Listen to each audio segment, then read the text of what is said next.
Hello friends, what's going on? Hope you're having a good day. Once again, this is the Mom and Son team. Welcome back to our channel. This time we're going to tell you about bullet journaling, one of the good habits that we just started at the beginning of this year. We call this in short Bujo. I hope you find this interesting and continue watching. Thank you.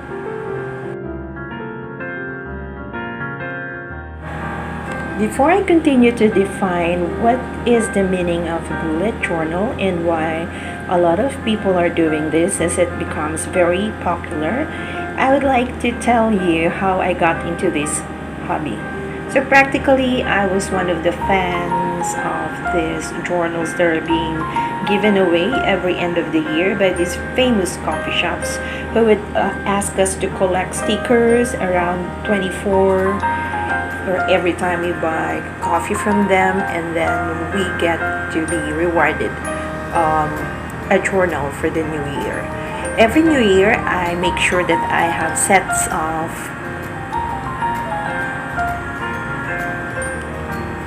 what you call this sets of things to change, like we call this New Year's resolution. How am I going to improve this year compared to last year? So I keep journaling, I keep listing down plans and goals for the future, for the past, and for the present. As this hobby continues, I found that bullet journaling is much more detailed, and it helps you to become more productive. You become kinder to yourself, you become more focused on your plans, you become more organized, and you have a sense of direction, and it minimizes if you have some depressions or trauma experience. Then it helps you in jotting down thoughts that you have, fears that you have, or dreams that you have. So much about that.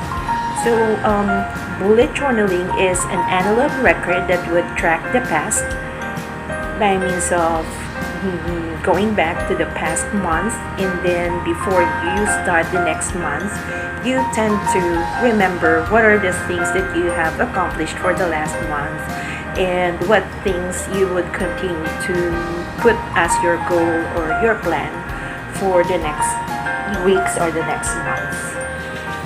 So there are things that has been done, there are things that we continue doing, and there are things that we are about to do.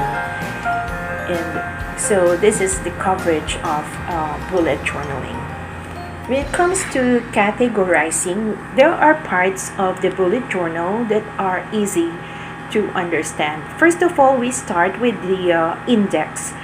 Here we will put the different index that has the parts of the bullet journal. So we start with the future logs.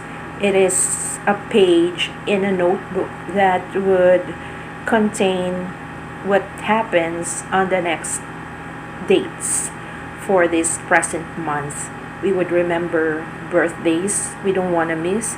We would schedule events, and we would take note of what date a certain project or a certain hobby needs to be tracked. Another thing is for us to make use of 2 pages, and we will count the number of lines on that page. We will divide it into 3